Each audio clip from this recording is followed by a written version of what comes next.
A reading from the Gospel of Mark. They went to Capernaum, and when the Sabbath came, he entered the synagogue and taught. They were astounded at his teaching, for he taught them as one having authority, and not as the scribes. Just then there was in their synagogue a man with an unclean spirit, and he cried out, "What have you to do with us, Jesus of Nazareth? Have you come to destroy us? I know who you are, the Holy One of God." But Jesus rebuked him, saying, "Be silent and come out of him." And the unclean spirit, convulsing him and crying with a loud voice, came out of him. They were all amazed, and they kept on asking one another, "What is this? A new teaching with authority? He commands even the unclean spirits, and they obey him." At once his fame began to spread throughout the surrounding region of Galilee. This is the word of the Lord. Thanks be to God. I like to keep things neat and orderly. Like if you look at my desk at home or here at the church, everything is arranged just so, books and papers. The clothes in my closet are lined up logically. Everything is hanging in the same direction, for instance, and then things are separated in groups. And I don't mean just like shirts and pants, I mean even dress clothes and casual clothes. And then there's a whole section for golf clothes by themselves. And, even my sock drawers are systematized. And I did say drawers, plural. It is a bit of a mild sickness, don't you know? But for all that, I still perpetually fail my wife's test for housekeeping. Kim is a deep cleaner. I like to see things properly placed, but I don't see dust, apparently. Now, from time to time, she will invade the sanctuary of my spaces with her alternative authority and give it all a good scrubbing. She goes beneath the surface of things to make things shine. Now, we have a story here about Jesus doing just that kind of work. He is a deep cleaner. He exorcises a demon and sets a man free. But before we get too deep into the story, there's just so much to look at, and it will take eyes more like Kim's than mine to see it. So Mark has Jesus getting right to the bottom of things. He takes us beneath the surface. He confronts the invisible, demonic world that hides in plain sight and disrupts the intentions of God for humanity. And in doing so, he invites the faith community to join him in this proper work. After being baptized in the Jordan by John the Baptist, Jesus goes north to Galilee and begins to enlist his disciples. And then he goes to Simon Peter's home village, Capernaum, and enters the synagogue on the Sabbath. Now watch this. Holy space and holy time. That's already a clue to what's going on here. He begins to teach, and his teaching catches their attention. It isn't so much what he says, but the authority with which he says it. Now, that doesn't mean just that he had a strong gift for teaching or that he was particularly charming in his style. It's that unlike the pattern of the scribes who taught by referring to the interpretations of various other rabbis across time, Jesus gave his own interpretation. He didn't couch what he said in terms of what others said in order to show that he had a mastery of the tradition that they should then admire. He spoke as though he knew the right interpretation of those texts for the people of God in their time. So, right off, a contrast is made between Jesus and the scribes. Just then, a man with an unclean spirit speaks up. Note, he didn't burst into the synagogue. He was already there. Now, we aren't told if everyone already knew that this man had an unclean spirit, but he was there among them as one of them. Now, this is important because of our tendency to other the man right off. Like, the good, unsuspecting worshipers are on one side with Jesus, and then there's this one oddball lunatic over here on the other side who is threatening their peaceful assembly. And you can just imagine how this would play out at Wilshire. I mean, if such a guy were to stand up around here, the ushers would come rushing in and escort him out so that we could all return to worship as usual. Well, worship was not going along as usual in Capernaum that day. We've already seen that because Jesus taught with authority, and so something was already different. So if we're not supposed to see this man as a weirdo to whisk away, a one-off mentally disturbed person that Jesus would deal with individually so that the good folk could go back to being good, how should we understand him as being possessed with a spirit? I want to suggest to you that this man was possessed with a spirit that was already present also in the rest of the people gathered there. But it was most acutely manifested in this one man. He symbolically represents the social arrangement between the oppressive Roman Empire and the complicity of the scribal authorities who had settled for a life of quiet acceptance of their domination, and therefore had lost the power of God in the people of God to resist it.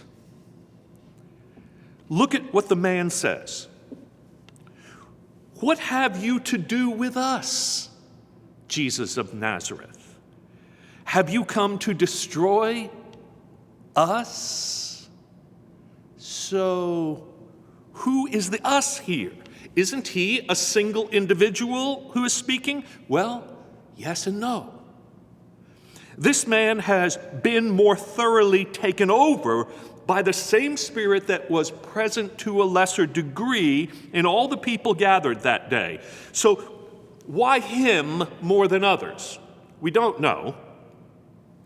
But we do know, don't we, that when people are living together in an abusive environment, say a family, for instance, there is usually one identified patient in the family who takes a disproportionate measure of the abuse and internalizes it. It's not that that's the only person in the family who is sick, though. The whole family is afflicted. The individual needs to be set free from this unclean spirit, but so does the family. So look how the man speaks with the unclean spirit. He speaks first in the plural and then in the singular. That is, he speaks as if he's representing a spirit that has taken them all hostage. He is no longer identified by his own unique voice, but by the voice of the oppressive force that has taken control of them.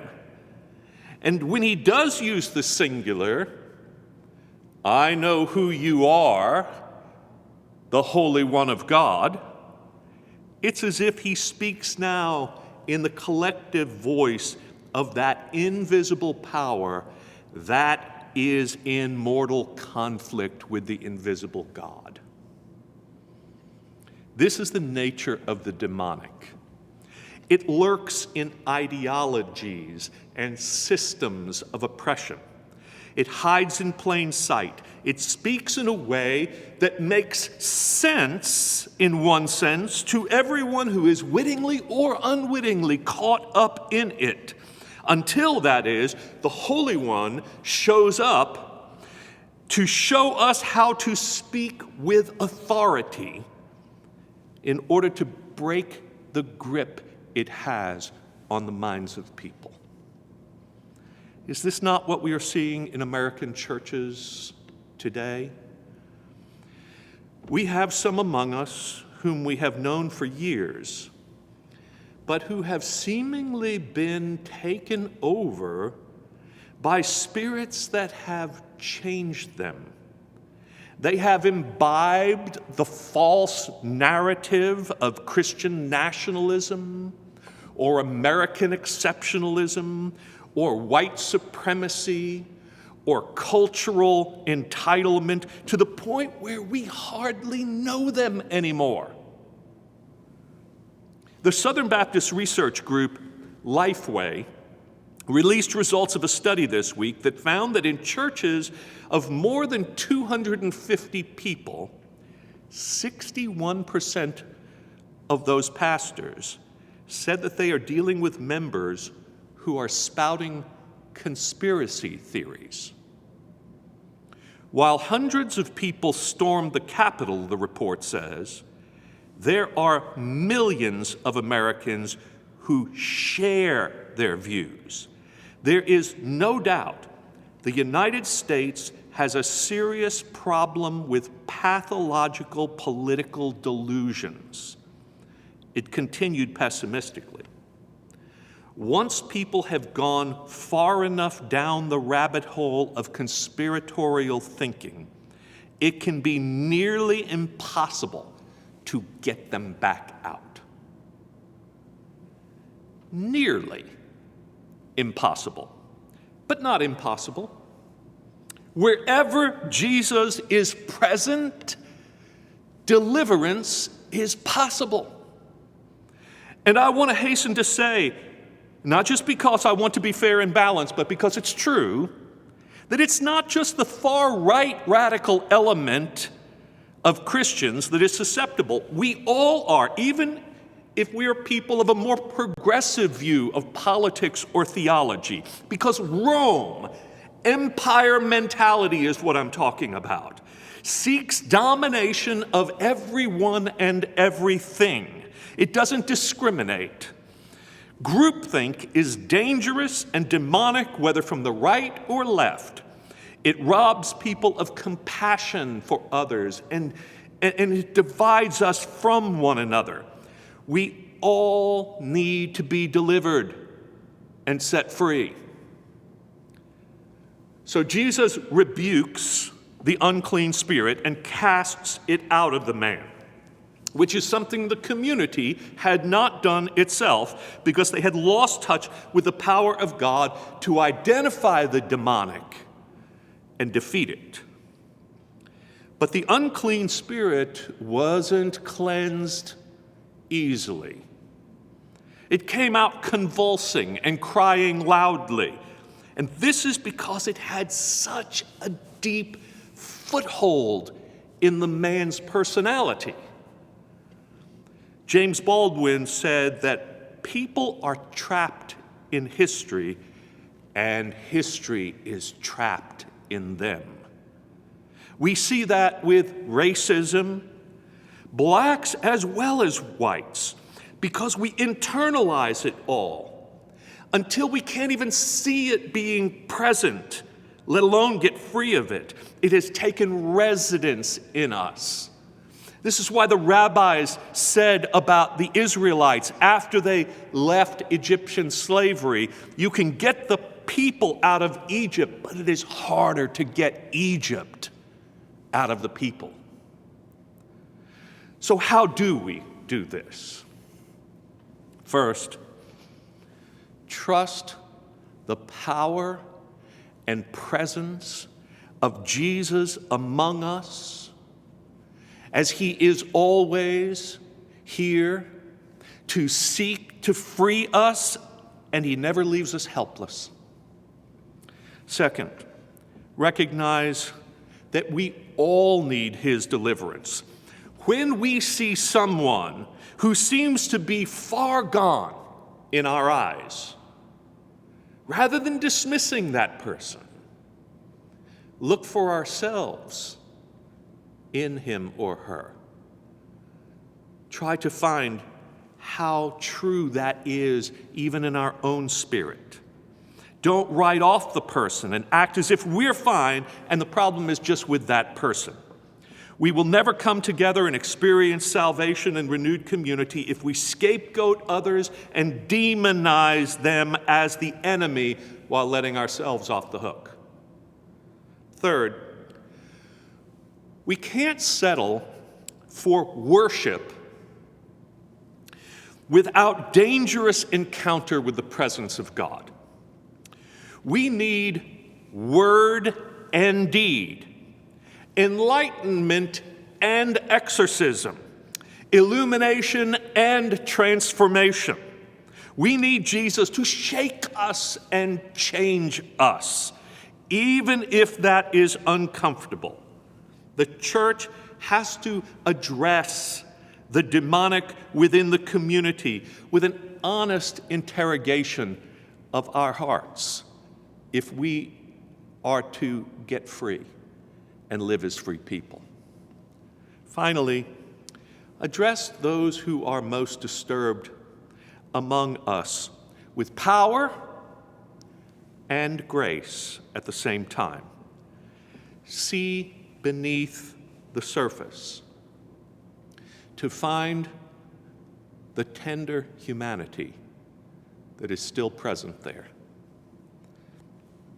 Jesus isn't satisfied with being among nice people who have adjusted to the cultural and political powers that hold us hostage. He goes deep, and he calls us to join him. Tom Troger wrote a hymn on this passage that carries the truth of it. Silence, frenzied, unclean spirit, cried God's healing Holy One. Cease your ranting. Flesh can't bear it. Flee as night before the sun. At Christ's words, the demon trembled, from its victim madly rushed, while the crowd that was assembled stood in wonder, stunned and hushed. Amen.